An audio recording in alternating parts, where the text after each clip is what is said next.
Bom dia a todos, estamos iniciando aqui o módulo 3, onde nós vamos procurar identificar fatores externos das pioras ou melhoras, mas sem relação com as doses. No módulo 2 anterior, a gente viu também fatores externos às doses, mas eram fatores ligados, por exemplo, à interação entre medicamentos. Então, a dose que tinha sido prescrita, ela não tinha nada a ver com a piora e a melhora, mas depois que entrava dentro do organismo, aí ela sofria modificações por outros medicamentos que tinham sido tomados e tinham interagido com ele.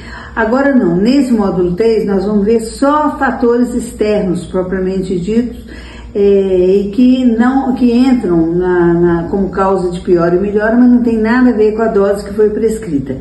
Isso é importantíssimo de ser considerado para que a gente não retire doses como a gente retirava medicamentos equivocadamente. Nós estamos então relacionando alguns erros frequentes e são também chamados erros de confundimento, e estão na planilha, no local onde vocês posteriormente vão ter um vídeo só sobre isso, explicando em que local da planilha Veredas estão sendo registrados esses fatores. Vamos falar nos erros frequentes do tratamento homeopático e alopático que agem como fatores externos das pioras. São também fatores de confundimento, como vimos na aula passada, só que aqui nós vamos dar ênfase aos fatores externos relacionados com a rotina da prática médica. De 2, eu queria perguntar para vocês, alguém já reparou algum erro desses que eu vou falar para vocês na prática médica diária? São 5 categorias de erros frequentes no tratamento homeopático e alopático na prática médica diária. Erros no registro de dados, na prescrição, na execução da prescrição, na interpretação de dados, na reação ao medicamento. E só, são esses. Vamos começar então agora nesse slide 3 a falar de como que são os erros no registro de dados. A falta de treinamento é um grande problema. Por isso, no módulo 5 desse curso, enviamos em vídeos de capacitação e orientamos que cada paciente envie um vídeo do seu pior momento e do seu melhor momento em cada consulta. Antes de começar cada consulta, tem que enviar para a secretária e ela vai fazendo o arquivamento desses vídeos em cada consulta. Isto vai ajudar muito na precisão das notas de 0 a 4 que os pacientes vão dar no aplicativo Veredas. Os vídeos eles devem vir com a legenda, nome, data, vídeo de melhor momento, nota de 0 a 4. E um outro vídeo também com nome, data, vídeo de pior momento e a nota de 0 a 4. Nesse slide 4, a gente vai falar sobre os importantes erros que devem ser evitados na prescrição. Porque o detalhamento do protocolo Veredas na receita é muito importante. E, diferente das prescrições habituais, haverá o do teste das 7 doses mensais crescentes para evitar doses acima das necessárias e para alcançar o maior potencial possível de controle do pior sintoma da doença. Como a prescrição envolve muitos detalhes, como veremos no próximo módulo, muita atenção deve ser dada à prescrição correta. Se outros medicamentos estiverem sendo administrados, a avaliação global dos medicamentos, tanto em homeopatia quanto em alopatia, implica em saber, como já comentamos anteriormente, que outros medicamentos estão sendo administrados. As pioras podem ser devidas a interações com outros medicamentos e não com o medicamento prescrito. Esse slide 5, nós vamos falar um pouquinho sobre erros na execução da prescrição. Isso está relacionado com a dificuldade de cognição como pioras secundárias. Um erro muito comum que leva ao fracasso do tratamento é a falta de compreensão das receitas e das orientações que são dadas.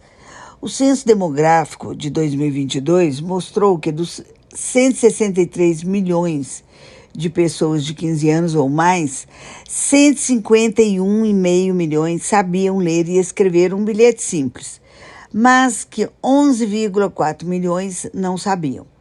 E 29% dos brasileiros sabem ler, mas não compreendem o que leem, ou seja, são analfabetos funcionais.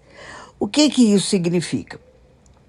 Os analfabetos funcionais conseguem reconhecer letras e números, mas não compreendem textos. Isso é um grande desafio para interpretar receitas. Mesmo entre universitários, muitos nem têm dificuldades com redação e interpretação de texto. No caso do protocolo Veredas, que exige conhecimentos básicos de informática ou de Excel, a dificuldade é menor,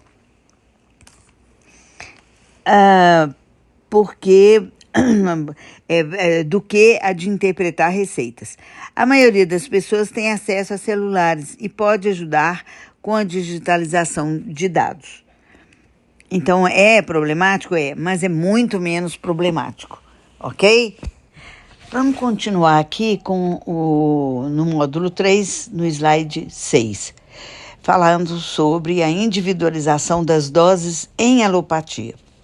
Isso é fundamental para evitar superdosagens e subresultados terapêuticos, assim como para individualizar o tratamento e atingir os melhores resultados.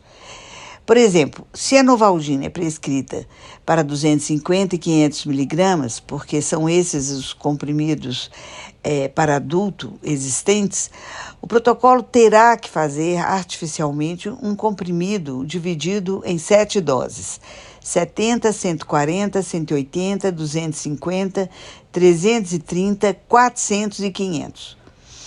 E mais depois, em outras planilhas de teste, se forem exigidos quantidades maiores que 500. E como que isso ajuda? Bom, isso ajuda como ajuda em homeopatia, já foi demonstrado. Evita o erro de não se identificar 50% dos pacientes vão precisar só de 70 miligramas de Novalgina, por exemplo. E que na prática diária ninguém faz isso e ela pode dar, principalmente nos hipersensíveis, não só fenômenos alérgicos, Steven Johnson, como piorar a dor ao invés de melhorar se tiver com dose acima do normal.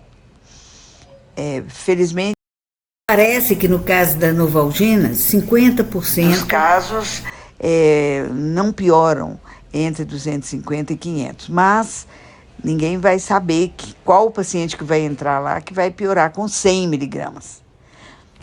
Módulo 3, slide 7, falamos sobre a falta de reação ao medicamento.